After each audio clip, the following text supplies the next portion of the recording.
Chapter 11. I gasped. At first, I thought someone was following me, but then I realized I was staring at a long shadow of a snowman.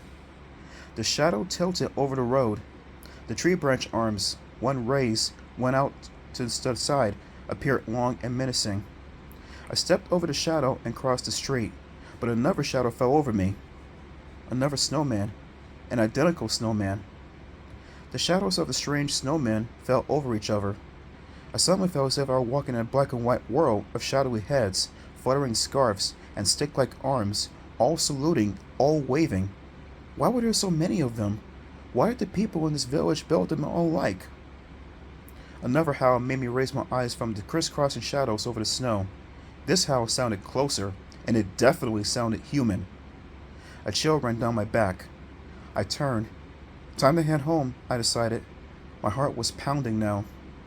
The howl, so near, had really frightened me. I started to walk fast, swinging my arms as I walked, leaning into the gusting wind. But I stopped when I saw the scar-faced snowman in the driveway up ahead, and I gasped when it nodded its head at me. "No!" A low cry escaped my lips. It nodded. The snowman nodded.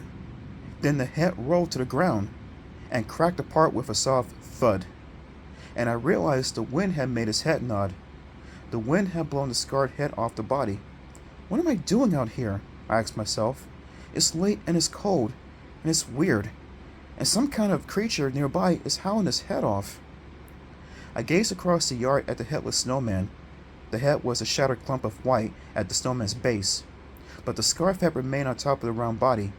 It flapped in a gust of cold wind. I felt another shiver. I turned and ran toward home.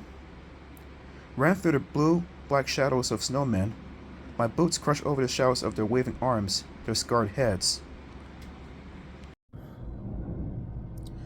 A snowman in each yard. Snowmen lining the street like night watchmen.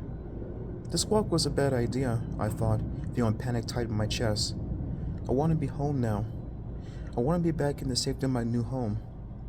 A snowman waved his three-fingered limb at me and sneered his cold, dark sneer as I ran past. And as I scrambled for home, the rhyme forced its way back into my mind. When the snows blow wild and the day grows old, beware the snowman, my child. Beware the snowman, he brings the cold. My house came into view down the road. I sucked in a deep breath and ran harder. The old rhyme had been haunting me ever since I arrived in the village. The old rhyme had followed me from my childhood, followed me to my strange new home. Why did I suddenly remember it today? What was it trying to tell me? Why had the cold words returned after being forgotten for so many years? I had to find the rest of it. I had to find the second verse of the poem. An eerie howl, rising like an ambulance siren, sounded so close behind me, I spun around. I searched the road in the frozen yards. No one there. No wolf. No human. Another howl sounded even closer. Was someone following me? I held my hands over my ears to keep out the frightening sounds, and I flew over the snow, flew the rest of the way home. I reached the narrow front door as another long howl sent a chill down my body. Closer. It's so close, I realized. Someone is following me. I grabbed the doorknob, twisted it, pushed. No!